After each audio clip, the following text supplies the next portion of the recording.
Ahora su Biblia, por favor, al libro de Nehemías, capítulo 4. Vamos a leer a partir del versículo 1. Todos en determinado momento entramos en una etapa de crisis. Sin embargo, en esa etapa siempre Dios estará como ha estado con nosotros en el pasado. Por eso es importante, hermanos, la oración. La oración en tiempo de crisis, y ese es el tema del mensaje en esta hora. La oración en el tiempo de crisis.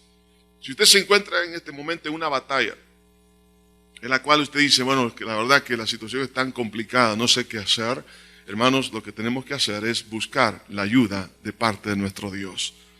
Capítulo 4 del libro de Nehemías dice: cuando oyó Sanbalat que nosotros edificábamos el muro, se enojó y se enfureció en gran manera, hizo escarnio de los judíos, y habló delante de sus hermanos y delante del ejército de Samaria, y dijo: ¿qué hacen estos débiles judíos? ¿Se les permitirá volver a ofrecer sus sacrificios? ¿Acabarán en un día?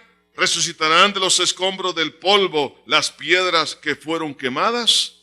Precioso Señor, gracias por tu palabra.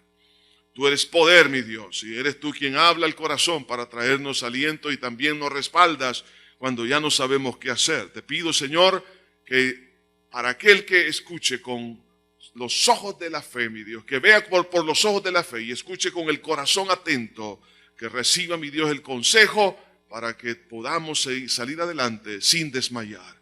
En el bello nombre de Jesús te pido que me ayudes, Señor, a poder entregar este mensaje en Cristo Jesús. Amén y amén. Los muros de las ciudades antiguas, como es en el caso de la ciudad de Jerusalén, tenían un significado, era salvación. De hecho, el libro de Isaías habla de ello, porque era la protección para una ciudad, porque de otra manera se veían vulnerables ante los ataques de los enemigos, especialmente cuando venían a robarse los granos, robarse el ganado, se robaban también las mujeres, los niños. Entonces una ciudad que no tenía muros en aquel entonces era una ciudad que vivía en gran lamentación. Ahora, la ciudad de Jerusalén había sido destruida por causa del pecado de la nación de Israel. Y cuando este pueblo entró en desobediencia, entonces la defensa que ellos tenían cayó. Y eso es lo que pasa hoy en día también. Dios quiere bendecirnos y protegernos con su palabra, con sus promesas. Pero cuando el pueblo de Dios, cuando el cristiano se olvida de Dios y se va al mundo, es decir, que comienza a vivir una vida desordenada, una vida en el pecado, lo que sucede es que se convierte en una persona muy vulnerable de toda clase de rapiña y de todo tipo de ataque del diablo, que le empieza a robar. Lo primero que le roba es su libertad, le roba la paz, le roba la comunión con Dios, le roba el servir a Dios, etcétera, etcétera. Y así va destruyendo y destruyendo. Y así pasó con la ciudad de Jerusalén. Ellos le dieron la espalda a Dios, comenzaron a pecar. Entonces no solamente hubo una destrucción de su vida espiritual, sino también de toda la ciudad. Fue destruida, los muros de Jerusalén fueron derribados, las puertas fueron quemadas a fuego, las casas quedaron inservibles, eran puros escombros, y fueron llevados muchos al exilio, y muchos murieron a espada, y otros salieron huyendo, y solamente habían quedado los más pobres de la ciudad quedaron viviendo entre escombros. Aproximadamente casi 140 años estuvieron viviendo entre el ripio, y para ellos aquello era normal, hasta que Nehemías llega con la visión de Dios y le dice: vosotros veis el mal en que estamos, levantémonos y edifiquemos. Hermanos, hay veces que nos llegamos a acostumbrar a vivir entre la ruina y pensamos que esa es la voluntad de Dios. La voluntad de Dios que no es que vivamos nosotros en escombros morales, espirituales, de familia, lo que sea, sino que vivamos en victoria, que vivamos en la paz de Dios, en la libertad que Dios nos ha dado. Pero el pueblo se había acostumbrado a vivir entre escombros. Muchos de ellos, más bien toda la generación, cuando llega Nehemías, nacieron en ese ambiente. Los niños jugaban entre los ripios, entre el montón de piedras que ahí estaban, todavía tenían las marcas del fuego, montón de madera quemada, y había pasado por más de 140 años, todo eso tirado, abandonado. ¿Se puede usted imaginar una ciudad así? No es nada atractivo. Además de eso, eso significaba que ellos vivían en gran oprobio, porque los enemigos venían con mucha facilidad. Los pocos granos que tenían, el ganado que tenían ahí, se los robaban, se llevaban a las mujeres, se llevaban a los niños, los esclavizaban. Era un desastre. Pero este pueblo decidió reconciliar con Dios. Y esto es lo importante, que cuando uno de los hijos o hijas de Dios reconcilia con Dios, Dios empieza a restaurar sus muros espirituales. Dios empieza a restaurar, hermanos, lo que es su bendición espiritual. Entonces, por eso la Biblia nos exhorta que cuidemos nuestra salvación. Es decir, que cuidemos los muros con temor y temblor, dice la Biblia. Entonces, si nosotros empezamos, hermanos, a edificar nuestra vida espiritual, es algo que Dios, hermanos, desea que nosotros lo hagamos. Tristemente, algunos se han descuidado en su vida espiritual. No quieren leer la palabra, no quieren asistir a la iglesia, no quieren servir, no quieren orar, no quieren hacer nada, hermanos, y quieren que todo Dios lo haga. No, si usted está dispuesto, usted ya se cansó de vivir en oprobio, porque eso es lo que pasa. Cuando un hijo de Dios, una hija de Dios, ya se cansó de vivir en oprobio, en tanta opresión, entonces dice, no, ahora yo me voy a levantar, porque esto no es lo normal. Porque cuando leemos la Biblia, nos sirve de un espejo y decimos, es que la vida que yo tengo es anormal en comparada con la normalidad que Dios me presenta en su palabra. Entonces miramos un espejo y decimos, no, es la verdad que tengo que levantarme. Cuando usted y yo decidimos levantarnos, ¿sabe qué? Dios nos ayuda, hermano, en todas las cosas. Ahora bien, este pueblo estaba en ese proceso, empezaron a organizarse y estaban levantando los muros. Sin embargo, se levantó entre varios hombres ahí, enemigos de la nación de Israel, de Judá, o la tribu de Judá. Tenemos ahí uno llamado Sanbalat y otro se llamaba Tobías. Pero no solamente ellos eran, sino que habían otros, y aún habían hasta unos desertores del pueblo hebreo que se habían aliado a ellos y los estaban hostigando. Cuando usted decida, oiga bien esto, o ya decidió, o está en el proceso de reedificar su vida espiritual, manténgase en estado de alerta, porque se van a levantar los Sanbalat y Tobías para su vida, para que usted abandone su edificación espiritual. Y vamos a ver aquí, hermanos, varias cosas que ocuparon estos hombres para desanimar a que este pueblo siguiera edificando los muros de Jerusalén. Lo primero que vemos aquí es la burla. Dice en el versículo 1 del capítulo 4, cuando oyó Sanbalat que nosotros edificábamos el muro, se enojó y se enfureció en gran manera e hizo escarnio de los judíos. Cuando Satanás empieza a ver que usted empieza a edificar sus muros espirituales, él se va a enfurecer. Él no le gusta ver a un cristiano en victoria. Él no le gusta ver a un cristiano que está orando. Él no le gusta ver a un cristiano que está sirviendo. Él no le gusta ver a un cristiano que adora a Dios, que alaba a Dios. Entonces va a tratar de intimidarlo. Y una de las maneras que va a ocupar es la burla. Probablemente sea la burla de personas muy cercanas a usted. Le van a decir, ¿qué haces? Dice escarnio, empezaron a hacer burla, mire, una de las cosas por las cuales muchos no pueden salirse de los grupos, por ejemplo, pequeños grupos sociales donde se reúne con las personas con que platica, es porque tiene temor al que dirán, el temor a la burla, el temor a ser rechazados. Y entonces, algunas veces, algunos por obedecer a ese grupo, realmente se someten a sus disposiciones y dejan a algunos cristianos de edificar su vida. Ya no vienen a la iglesia porque sus amigotes le empezaron a decir, ¿para qué vas a la iglesia? No, mira, empiezan a burlarse de él. Ya viene aquí el aleluya. Vean aquí en el trabajo. Ve, ahí viene el hermano, dicen. Ahí viene el pastor también, dicen. Ahí empiezan a burlarse y se empiezan a burlar. Y entonces en alguna reunión de repente aparecen unas botellas por ahí y otras cosas. Y entonces hasta la droga dice, no, tómate un traguito. No, que yo esto ya lo dejé. No, mira, y empiezan a burlarse. Y es más, en algunos casos hasta los amenazan los jefes de quitarlos del trabajo porque no participan de sus chonguengas. No participan de las cosas que hacen, de los chistes colorados también. Entonces, y todas esas cosas, hermanos, algunos han retrocedido, pero usted y yo, hermanos, no tenemos que retroceder de nuestra edificación espiritual. Satanás va a ocupar la burla para que nosotros detengamos nuestro progreso espiritual. Pero no solamente eso, sino vemos aquí otra cosa, y en el versículo 2, y habló delante de sus hermanos y el ejército de Samaria y dijo: ¿qué hacen estos débiles judíos? ¿Se les permitirá volver a ofrecer sus sacrificios? Vemos aquí otra estrategia, es el menosprecio. Dice aquí: ¿qué hacen estos débiles judíos? Usted y yo sabemos que por nosotros mismos somos débiles, pero mayor es aquel que está en nosotros que aquel que en el mundo está. Ya no soy yo, sino Cristo que vive en mí. Y por eso podemos decir: todo lo puedo en Cristo que me fortalece.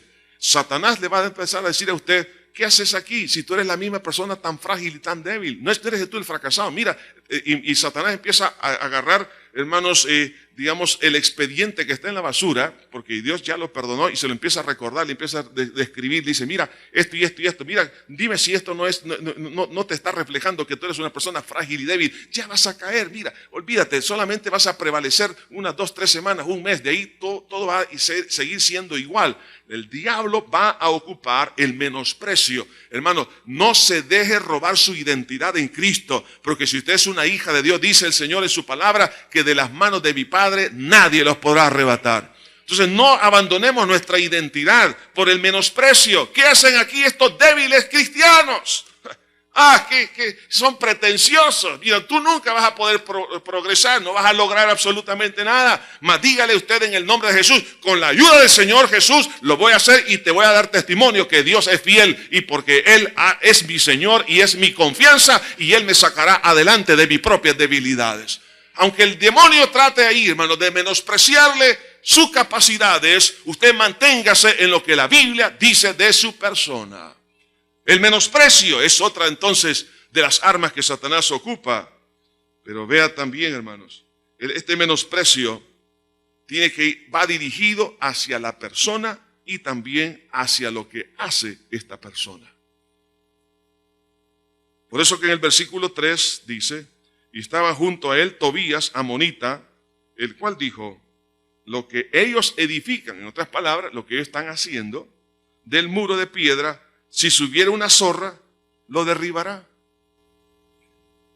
Es que el diablo es tan malo, hermano. El muro del tiempo de Nehemías, aquellos que han ido a Israel se dan cuenta, según las excavaciones, el ancho de ese muro tiene aproximadamente 6 metros de ancho. Y ellos le están diciendo: si sube una zorra, se va a caer. Ahí puede subirse un tractor y no se cae. El diablo le va a decir: mira, lo que haces tú sirviendo a Dios es tan miserable. ¿Cuántos se han sentido tan mal por lo que hacen, aún en el servicio de Dios por otros, y lo que hacen por sí mismos? Lo que hacen en su edificación espiritual. Por ejemplo, lo que es la lectura de la palabra, lo que es el ayuno, lo que es la oración, lo que es el servicio, lo que es el amor cristiano, etcétera, etcétera. Entonces el diablo va a decir: mira, eso es realmente lo que estás haciendo, no es nada. Eso es realmente, te estás engañando a ti mismo, no sirve. Satanás le va a calificar negativamente todo lo que usted está haciendo para la gloria del Señor. Recuerden el caso de Judas, cuando aquella mujer estaba derramando perfume a los pies del Señor Jesucristo. ¿Qué fue lo que él dijo? ¡Qué desperdicio! ¿Qué le estaba diciendo a esta mujer? Que era una mujer insensata. ¿Qué es lo que estaba haciendo? Que lo que estaba haciendo era ridículo. ¿Qué fue lo que Jesús hizo? No la moleste. Ella ha hecho una buena obra. Satanás le va a decir: lo que estás haciendo es negativo, no sirve para nada. Mas Dios le va a decir: él o ella hace una buena obra. Satanás va a tratar de menospreciar lo que usted hace para su bendición espiritual y también para los demás. Así que el menosprecio debe usted tener mucho cuidado. ¿Cómo enfrentarlo? ¿Y cómo lo hicieron ellos? A través de la oración. Y aquí está la clave. Vemos aquí un ataque de burla y un ataque de menosprecio. En ese momento no se pusieron a ellos a decir: dime que te diré, sino que empezaron a orar. Cuando usted se encuentre en una batalla como dice el versículo 4: oye, oh Dios nuestro. Y empezaron a orar, que somos objeto de su menosprecio y vuelve el baldón de ellos sobre su cabeza y entrégalos por despojo en la tierra de su cautiverio. No cubra su iniquidad ni su pecado sea borrado delante de ti, porque se airaron contra los que edificaban. O sea, mira, toda persona que se ensaña, que trata de destruir su bendición espiritual, no se preocupe, Dios se va a encargar de ellos. Si usted está edificando su vida, está edificando la vida de otros, entonces el Señor se va a encargar de defenderlo tarde o temprano.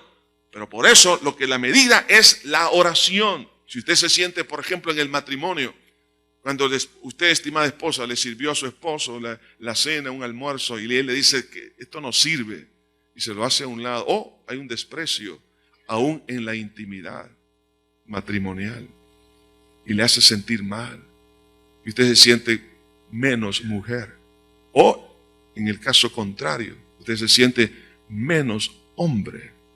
No le haga caso. Ese Sanbalat que está durmiendo a su lado. Sanbalat y Tobías. Ahí está. Entonces, sencillamente el enemigo está ocupando esa persona, que es su esposo o su esposa, o cualquier otra persona, pero no le haga caso. Sino que pues dice la Biblia que no tenemos lucha contra carne y sangre, sino contra principados, contra potestad. O sea, no es contra la persona que usted ama, sino contra el enemigo que está utilizando a esa persona. Pero ¿qué debemos de hacer? Orar. Pero vemos otro tipo de ataques, hermano, que viene. Y lo encontramos en el versículo 7. Pero aconteció que oyendo Sanbalat y Tobías y los árabes y los amonitas y los de Asdod, que los muros de Jerusalén eran reparados, porque ya los portillos comenzaban a ser cerrados, se encolerizaron mucho. ¿Sabe qué, hermano? Al principio Satanás se va a enojar un poquito. Pero si usted sigue adelante, después de orar, usted sigue adelante, y los muros de su edificación espiritual van creciendo, se van a encolerizar. Y ahora no solo son dos, ahora viene aquí la pacotilla, hermanos. Ahora viene aquí un grupo, vienen aquí y se arman un ejército ahí para poderlos intimidar. Se enojaron muchísimo. De repente usted va a tener una cantidad de problemas que usted va a empezar lo va a acosar. Y usted dice, pero ¿por qué me está pasando esto? No se preocupe, aunque un ejército acampe contra nosotros, no temeré porque tú, oh Jehová, estarás conmigo. Ya allí está el Señor. Porque está haciendo la voluntad de Dios, no se angustie. Dice, y vea esto. Aquí vemos el tercer clase de ataque que el diablo ocupa, es la conspiración. Dice el versículo 8. Y conspiraron todos a una para venirnos a atacar a Jerusalén y hacerle daño. La conspiración, una planificación. ¿Sabe que Satanás y sus secuaces, no me refiero solamente a los demonios, sino a los instrumentos de él, que son personas que se prestan al juego de Satanás, empiezan a conspirar? Cuando usted ve que usted va progresando, ellos van a tratar de atacarlo en diferentes frentes y hay un plan para destruirlo. Pero no hay que preocuparse, porque como a una niña le preguntaron una vez, hija, ¿qué harías tú si Satanás viene a tocar la puerta de tu corazón? Ella se quedó pensando por unos momentos y dijo, le diré al Señor Jesucristo que le abra la puerta. Es que si lo van a atacar a usted, quien primero va a salir a defender es Jesús. No se preocupe. Pero sí hay una conspiración, por ejemplo, de quitarle su empleo, de quitarle, hermanos, su oportunidad, de quitarle algunas veces, hermanos, mire, hay gente que le han quitado hasta su pensión, la pensión, les han negado una cantidad de beneficios que antes tenía, y va a haber una conspiración de una y otra cosa, y usted va a decir, pero ¿qué es lo que está pasando? Hermanos, no deje de edificar, por favor, el muro, no abandone el muro de su vida espiritual, siga adelante. Entonces vemos acá que como medida ante la conspiración, ¿qué es lo que hicieron? Versículo 9. Entonces oramos a nuestro Dios y por causa de ellos pusimos guarda contra ellos de día y de noche. Una vez más, otra le pusieron aquí, como dice hermano Héctor, 4x4, ¿verdad? Si el demonio arremete, pues más oración. Y hay más peligro, más oración. El Señor Jesucristo, cuando estaba en Getsemaní, fíjese bien, dice que él mismo le dijo a los discípulos, mi alma está triste hasta la muerte. Venid y orad. O sea que el Señor, en el momento de mayor angustia de su vida, mayor tribulación, Él buscó la oración. Nosotros tenemos que hacer lo mismo, buscar la oración, buscar la comunión con nuestro Padre. Y aquí vemos que ellos entraron en oración ante una conspiración. El demonio va a ocupar, hermanos, a muchas personas para atacarle. Pero déjeme decirle que si usted sigue edificando su vida espiritual, no tenga temor. Porque vea lo que resulta. Versículo 10. Y dijo Judá: las fuerzas de los acarreadores se han debilitado, y el escombro es mucho, y no podemos edificar el muro. Y nuestros enemigos dijeron: no sepan ni vean hasta que entremos en medio de ellos y los matemos y hagamos cesar la obra. Pero sucedió que cuando venían los judíos que habitaban entre ellos, nos decían hasta 10 veces: de todos los lugares de donde volviereis, ellos caerán sobre vosotros. Ahora aquí vemos otro tipo de ataque, que estos son los ataques más dolorosos que pueda haber. Hemos hablado de la burla, del menosprecio y de la conspiración, pero aquí está la traición. Porque dentro de estos enemigos de Israel, algunos de los judíos se habían hecho parte de ellos. Y en lugar de animarlos, a los que estaban construyendo el muro, siendo de su misma raza, de su misma nación, les estaban diciendo: oigan, dejen eso. De todas partes van a venir y los van a destruir a todos. Compadre, no me animes tanto, me imagino que le has dicho a alguien. Oye, hermano, si me vas a animar, por favor, no lo hagas de esa forma. Hermanos, cuando los ataques son ya a través de las relaciones más estrechas, más cerca, y ve ahí que en lugar de encontrar apoyo, como el caso de Job, que en lugar de encontrar la ayuda idónea, encontró el estorbo idóneo, cuando le dijo: maldice a Dios y muérete. Se quería quedar viuda y bueno, en ese entonces no tenía mucha plata. Bueno, no tenían nada, pues, pero ya ella quería buscar otra orientación en su vida. Sin embargo, Job dijo: como una mujer fatua has hablado, Jehová dio, Jehová quitó, sea su nombre bendito para siempre. Lo importante, hermanos, es que nosotros veamos que cuando usted está edificando sus muros espirituales, el enemigo puede ocupar a la persona más cercana a usted, como Judas, que mojaba su pan en el plato del Señor Jesús. Sin embargo, vemos aquí cuál fue la reacción de estos judíos. Entonces dice: por todas las partes bajas del lugar, detrás del muro y de los sitios abiertos, puse al pueblo por familias, con sus espadas y con sus lanzas y con sus arcos. Después miré y me levanté y dije a los nobles y a los oficiales y al resto del pueblo: no temáis delante de ellos, acordaos del Señor, grande y temible, y pelead por vuestros hermanos, por vuestros hijos, por vuestras hijas, y por vuestras mujeres y por vuestras casas. Y cuando oyeron nuestros enemigos que los habíamos entendido y que Dios había desbaratado el consejo de ellos, nos volvimos todos al muro, cada uno a su tarea. Gloria al Señor. Hermano, ¿sabe qué? El enemigo siempre va a perder si nosotros sabemos confiar en el Señor Jesucristo. Por eso, hermanos, la oración no debemos de abandonarla. La oración tiene que estar presente mañana, tarde y noche. Los problemas, hermanos, van en forma escalonada. Puede comenzar con la burla, pues eso se puede sobrellevar más fácilmente. Después el menosprecio a su persona y a lo que hace. Puede dolerle un poquito más. Pero si no, usted sigue adelante. El enemigo va a tratar de ocupar una conspiración de diferentes maneras para destruirlo. Pero después puede ocupar a las personas más cercanas, familiares, para que usted se desanime.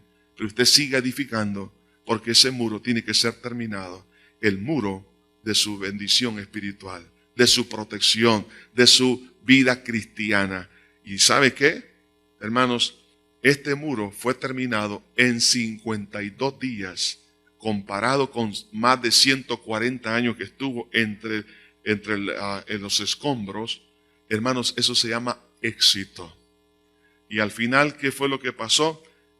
Mire, el coro sube al muro y se divide el coro y empiezan a cantar y empiezan a caminar en el muro y se reúnen en la parte ancha del muro y empiezan a adorar al Señor.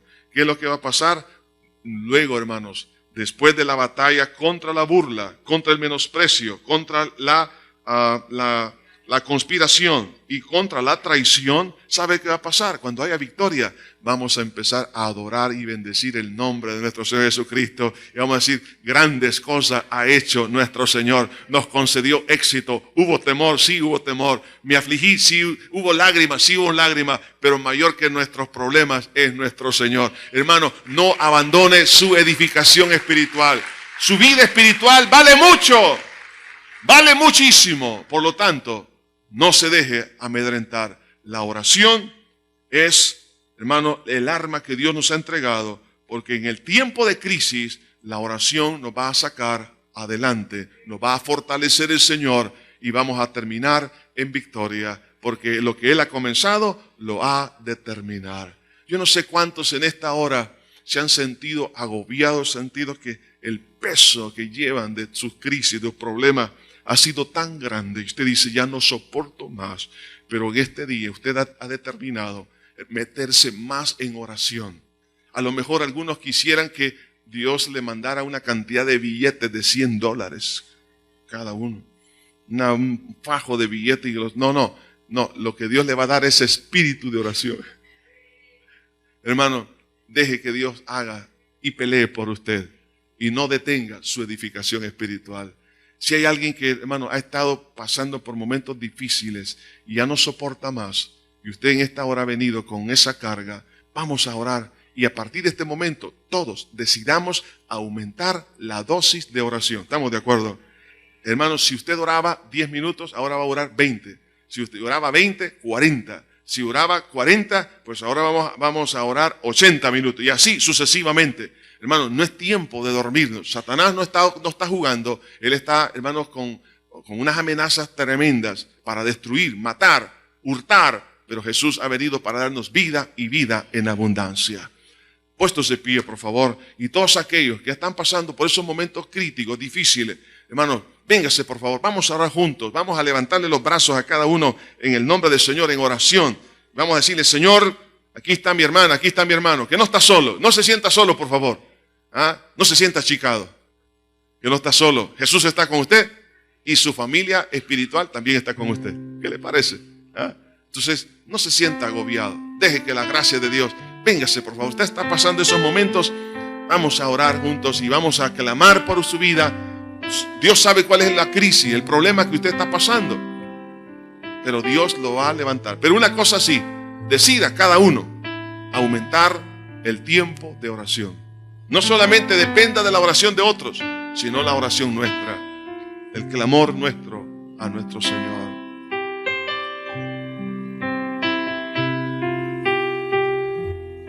Cantemos esa alabanza. Deje que el Espíritu Santo. Sí, Señor.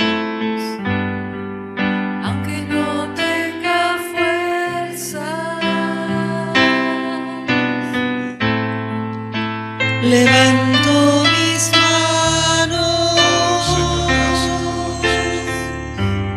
Gracias, aunque Señor. tenga 1000 problemas. Te adoramos, Señor.